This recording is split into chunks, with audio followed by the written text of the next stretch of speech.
I would like to welcome you all at this first Art Connoisseur lecture at the Royal Museums of Art and History. It's a pleasure to have the opportunity to present one of our finest collections to this audience. I met some of you this morning and we had a very good time in the storages.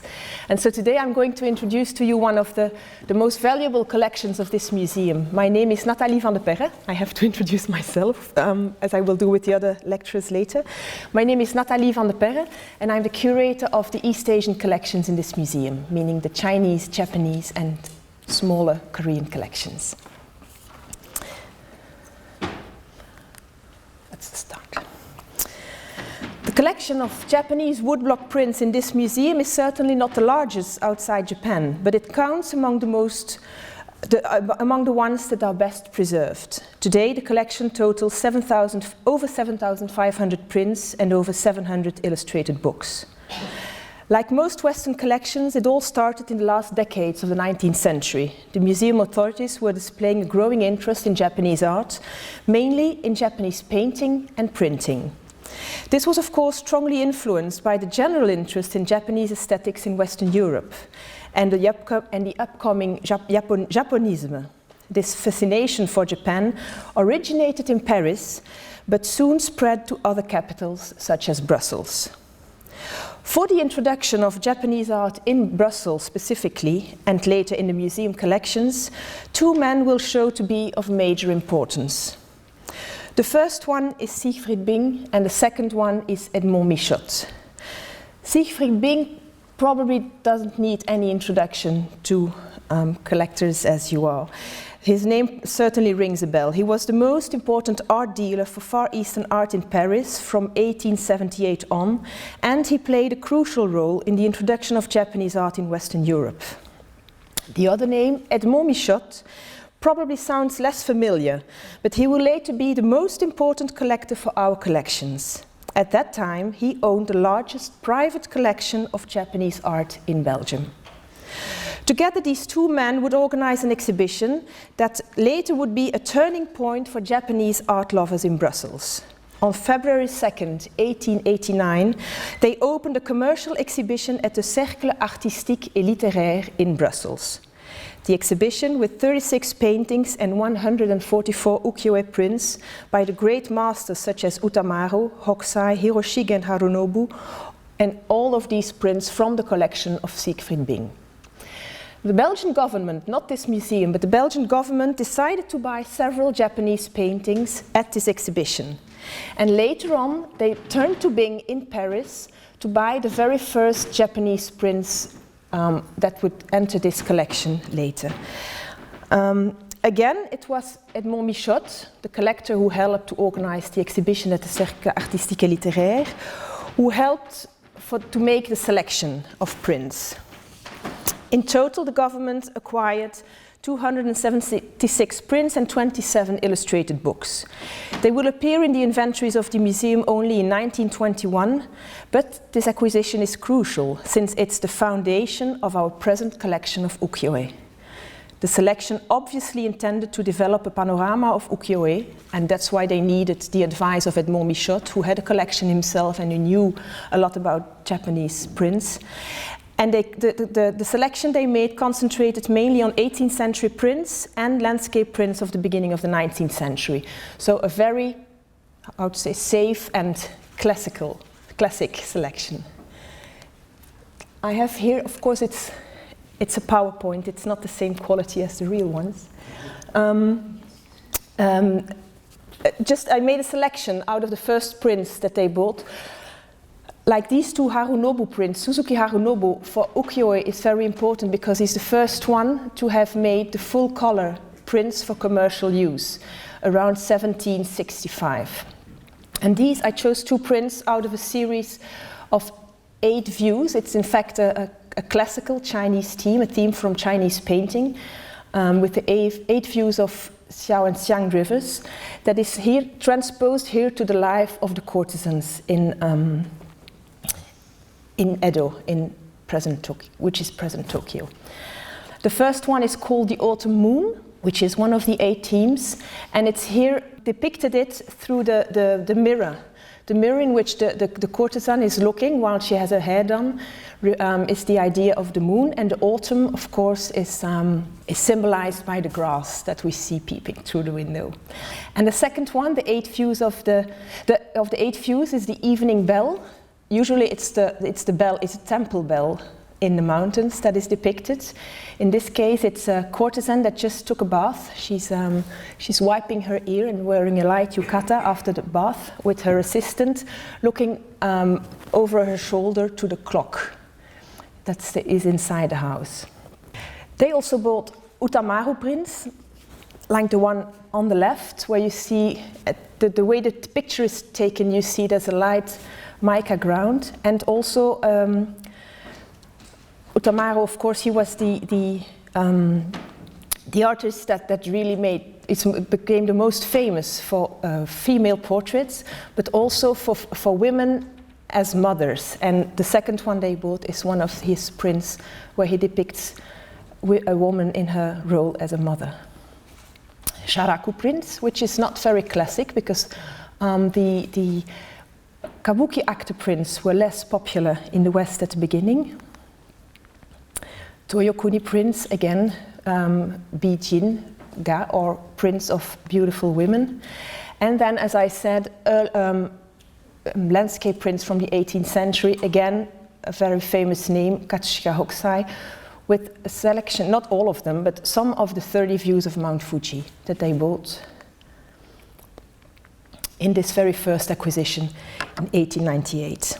At the time when this exhibition took place in Brussels, and when the Belgian government bought the first selection of prints, Edmond Michotte had been collecting Japanese art for his own private collection for almost 20 years. And in his correspondence, we see that he writes that his collection was almost complete at that time. Well, Edmond Michotte was a Belgian musician. He lived in Paris most time of the year, and he was very well introduced in the art scene of the French capital. And that's how he was introduced in Japanese art so early. At the beginning, he collected all sorts of objects that were new on the market and that illustrated the Japanese craftsmanship and applied arts. Netsuke, Injo, and lacquer, for instance. It was through his friend, an artist again, the Belgian painter Alfred Stevens, that he then was introduced to Ukiyo-e prints. And from 1875 on, Michotte focuses exclusively on woodblock prints for his collection, and he stops acquiring everything else. As his advisors, he had leading personalities like Siegfried Bing, the art dealer in Paris, and Philippe Burti. Philippe Burti was a French art critic, also very into Japanese art, and he was, by the way, the first one to mint the word Japonisme in one of his essays. Edmond Michotte was buying mainly from Siegfried Bing, but not only from him, of course. He later also bought from Hayashi Tadamasa. That's also a name that probably rings a bell. He came to France for the first time in 1878 as a translator for the Exposition Universelle, and then starts as an art dealer as well. And he's going to be almost as, I think, as important as Siegfried Bing. Michotte also bought at auctions of the greatest amateurs of the times. Auctions of collections like Edmond de Goncourt, Philippe Burti, and Georges Clemenceau. And last year there had been a lot of research before the exhibition that took place in Musée Guimet about Georges Clemenceau as a collector of Asian art. And we could trace back a lot of prints in the Michotte collection from the Clemenceau collection. And so they were in the exhibition too.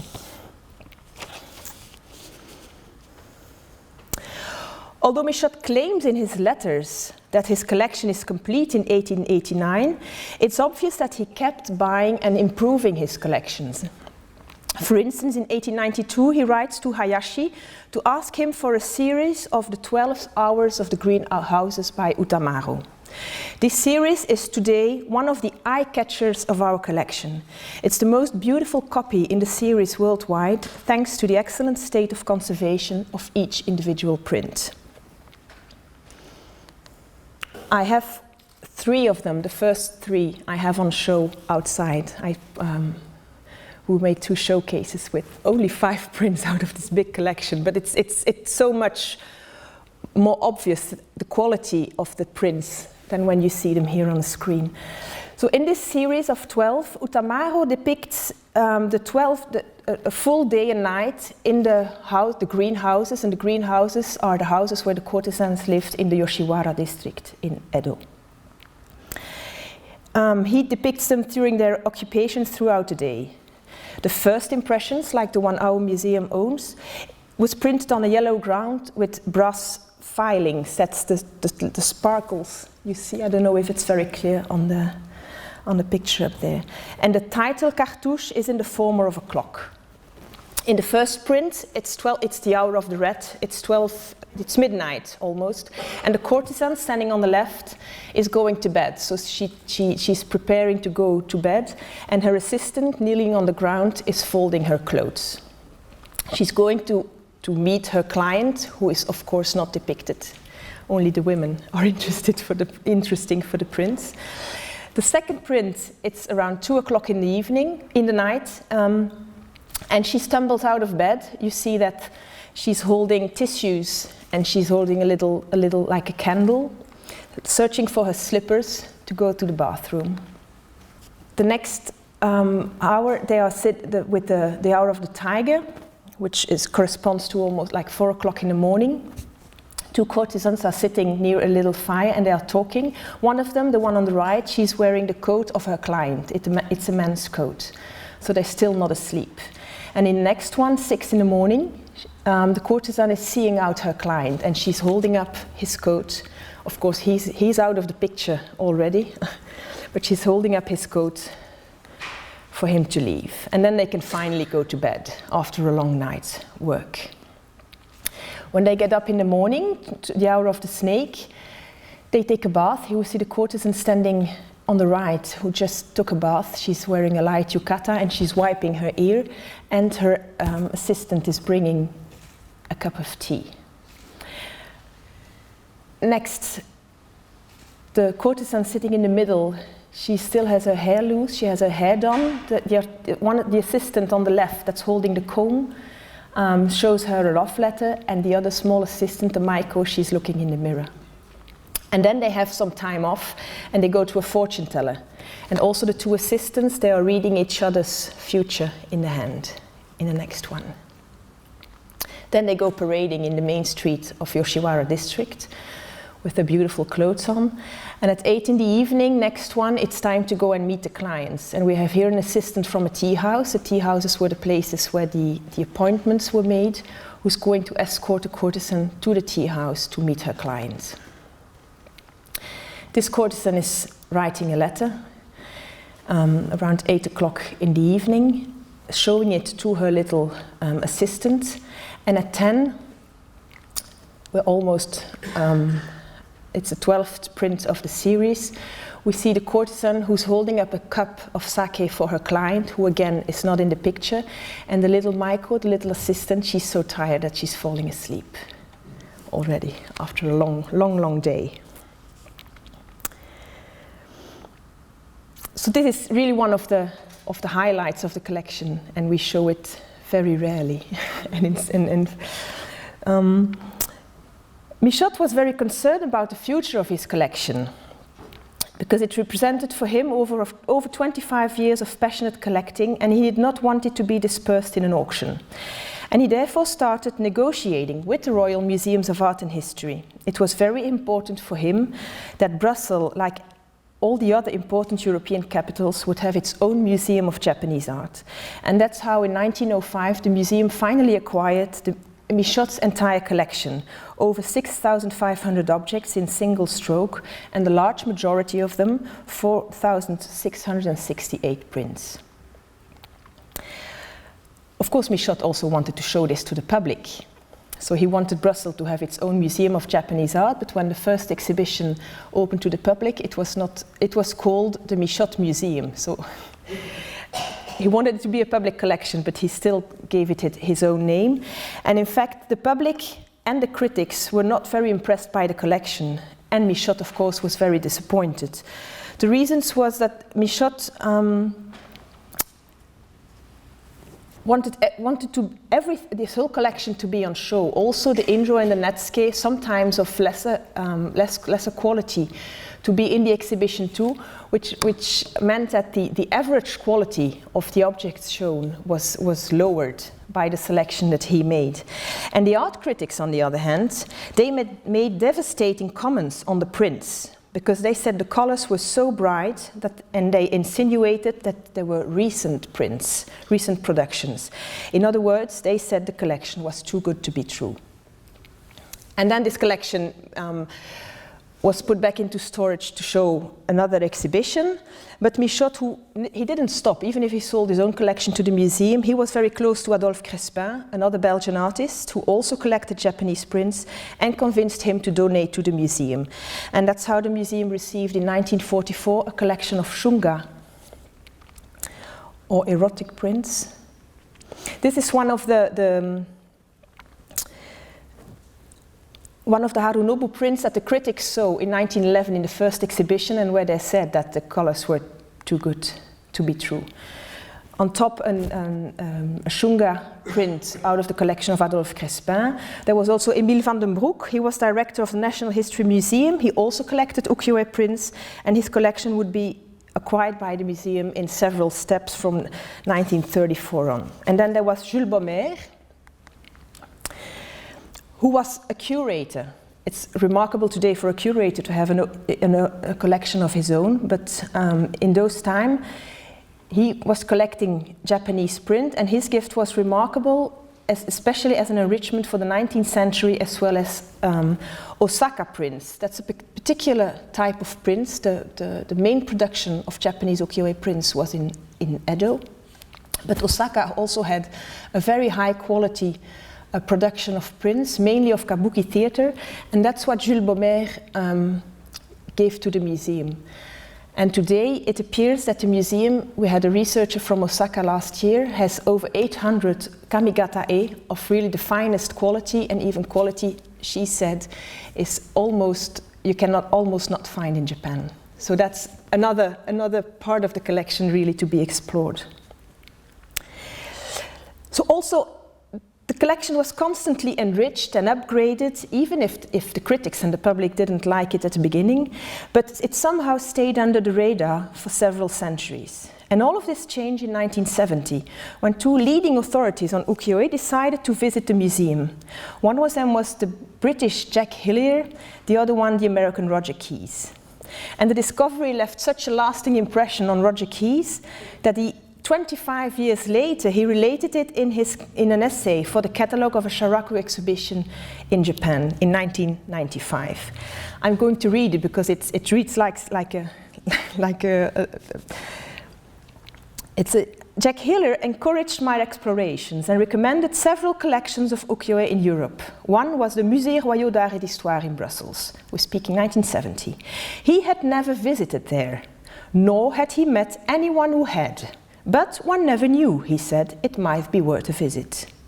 And that is how they came together. We happened to discover one of the largest and most important collections of ukiyo-e in the world. I remember that cloudy 24th of April.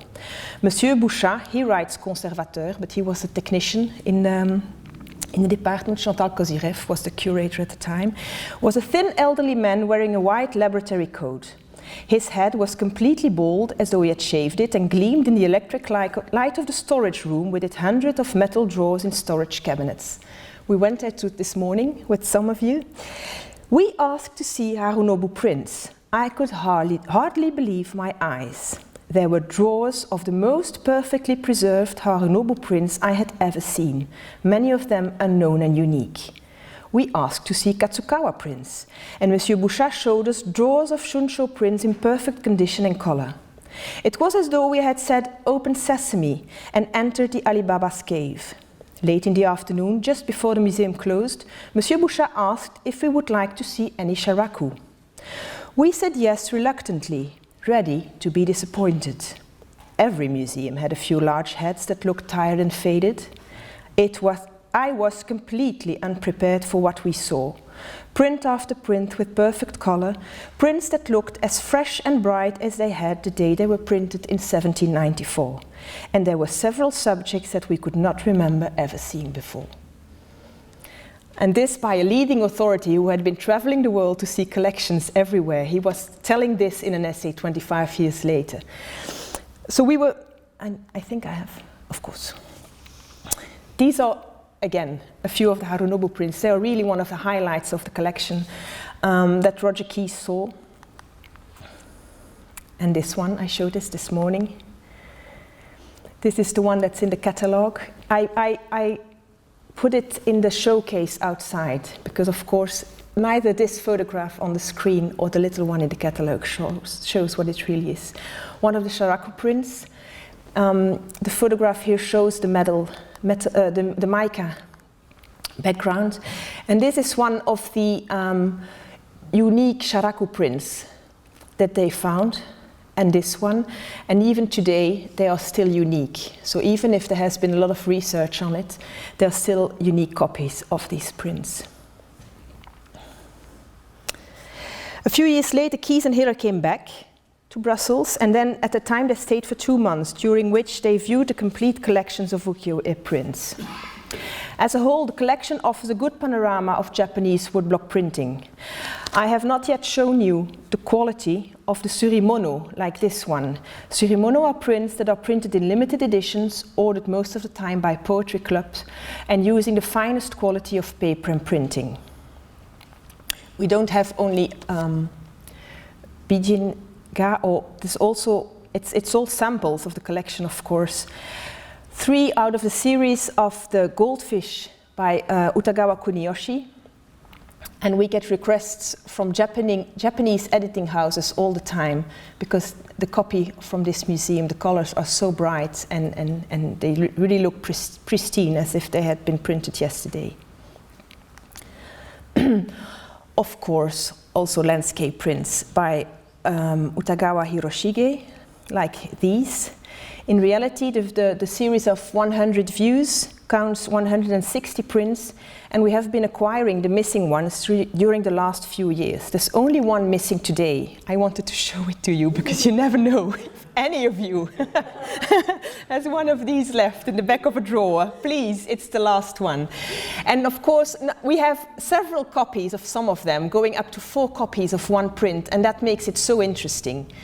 And it would be lovely someday to do an exhibition with all qualities of prints, and for one print showing different qualities, and that way it's one of the series how I learned to look at prints myself. I studied sinology, so Japanese woodblock prints were really not in my curriculum.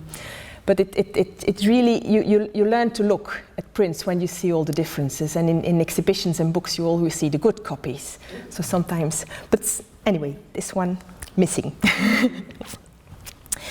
And the collection, it's not that rich, but luckily we also have 20th century prints like this one from the leading master of the beginning of the 20th century, Kawase Hasui.